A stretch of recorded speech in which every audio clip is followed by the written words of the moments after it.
Hello, everyone. It's your favorite doubter of all things here, and today I want to talk about the challenge of doing what you say you will, right? And I was thinking about that passage in Romans. I think it's Romans 7, chapter 7, verse 15 to about 22, where Paul is like, I want to do good, but yet I I can't, like, my flesh doesn't let me, and stuff like that. Or people say, oh, the golden rule, or Kant will say, oh, the golden rule is so simple.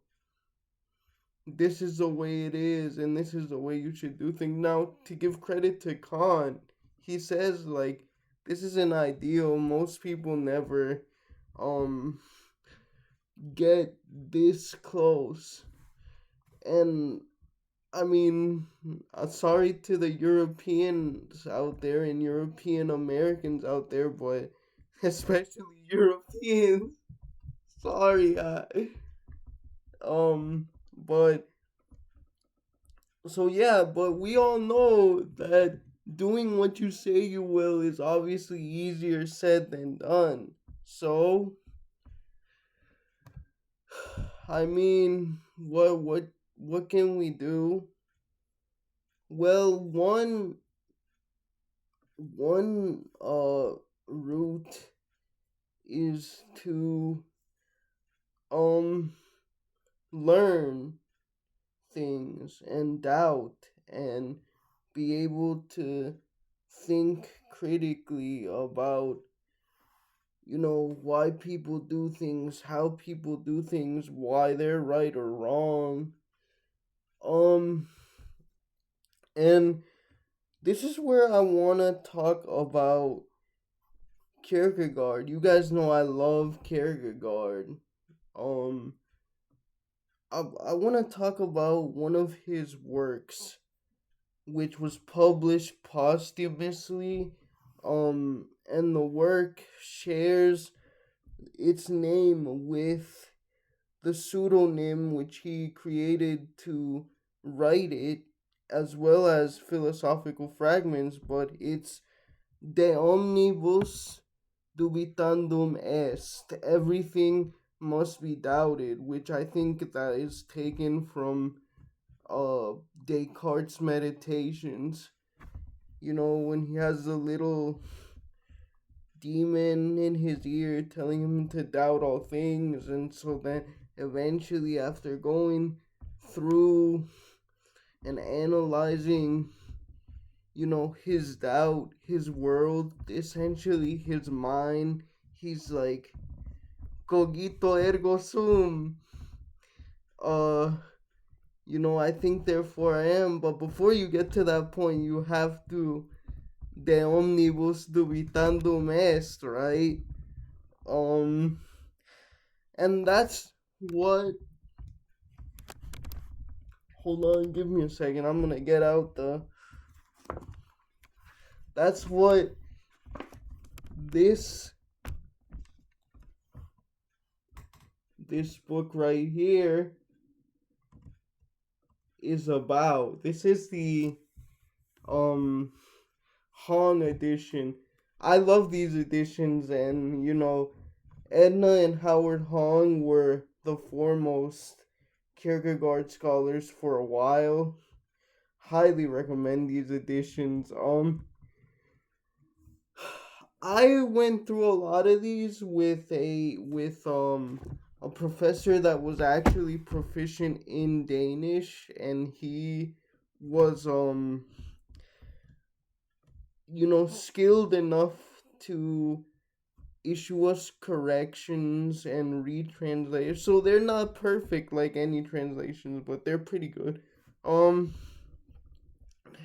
Anyway, so yeah, to give an oversimplification, I hope you read it and I hope you come up with your own interpretation. But to give you an oversimplification of what the book is about. It's about, this young man named Johannes Climacus who, um, essentially, because he watches his dad argue with people, and I don't mean argue in the mean way, in the combative way. I just mean argue as in like a dialectical argument where two people um try to discover or come to terms with one another's views.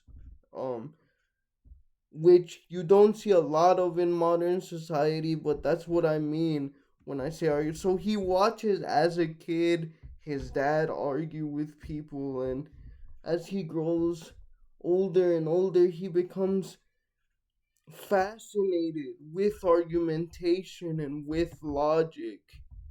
And um eventually he starts learning everything. He learns all of the philosophy, all of the mathematics, all of the science basically, and he asks himself the question, how how was modern philosophy possible, in the sense of how did it come to be in the past, and how did doubt come to play such a central role in in the development of modern Western philosophy. And so he goes through the entire history of philosophy, up to that point. We're talking about 1850. So the latest type of stuff would probably be the German idealists, and the sort of romantics as well, like Schiller, um Schelling, those people. Um Hegel, of course. Hegel, can't forget um about him. And so yeah, and so he studies this, and he's left kind of feeling empty. Like, it's like, okay, so what if I know the history of philosophy? And so what if I recognize that doubt is really kind of the only way where you can get past your preconceived notions, or to even consider another viewpoint. That still doesn't tell me what I need to do in my life to be a good person, or to have a fulfilling life. And that's really the whole crux of what he comes to after putting it in his mind to doubt all things and learn as much as he can. It's that, you know, this is just window dressing, my friends. It's kind of like Ecclesiastes, all is vanity. Um, and I'm reminded also, I recently just graduated with a master's degree in liberal arts from St. John's College in Annapolis, Maryland, and our commencement speaker was the president of St. John's College, both campuses, Mark Roosevelt. And if you're thinking, oh, is he part of that Roosevelt family? Yes, I think, in fact, Teddy Roosevelt was his great great grandfather or great grandfather. Um, and during that speech, he got up to us and, as you would expect, congratulated us on getting our bachelor's and our master's degrees. And, he told us to not forget what education is about, and which is primarily to go out and do stuff for other people. And he told us to remember to not get too puffed up about our educations or to think that we're any better, because supposedly the goal of a liberal education is to make you a better person, um not to turn you pretentious, if that makes sense. Like, and he gave us a very clear example, because we do read the Bible. Theology is a large part of the curriculum, and he told us that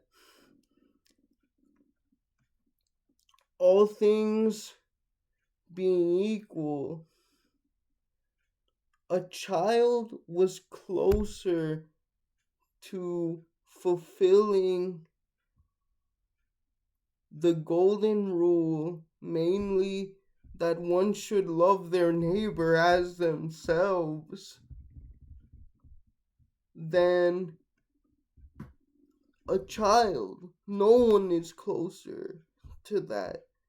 And of course, Christ himself says it in the Gospels, because they don't have to think about whether or not Socrates says this, or Kant, or Kierkegaard, or Paul, or whoever. They just do what they know is right, or rather what they don't know, because little kids are rascals, but they still have that innate just they don't understand danger yet. And in the sense, that's both the highest advantage and disadvantage you could ever have, because of course you need to be aware of danger.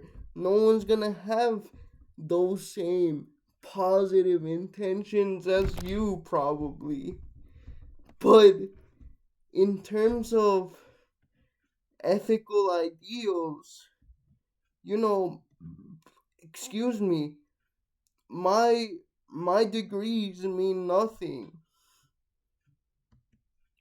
And what I want to say is, I know I trolled you guys with the Wittgenstein video, but I do think this book and the Tractatus are in that way intimately connected, because their point is that, you know,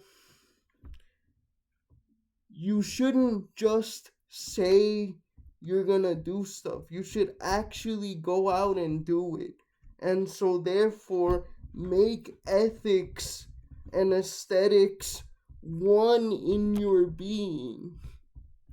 Know the good and do it. Of course, that's easier said than done, but I think that's the whole point of these two works that I've recently discussed. Alright, thank you. Bye.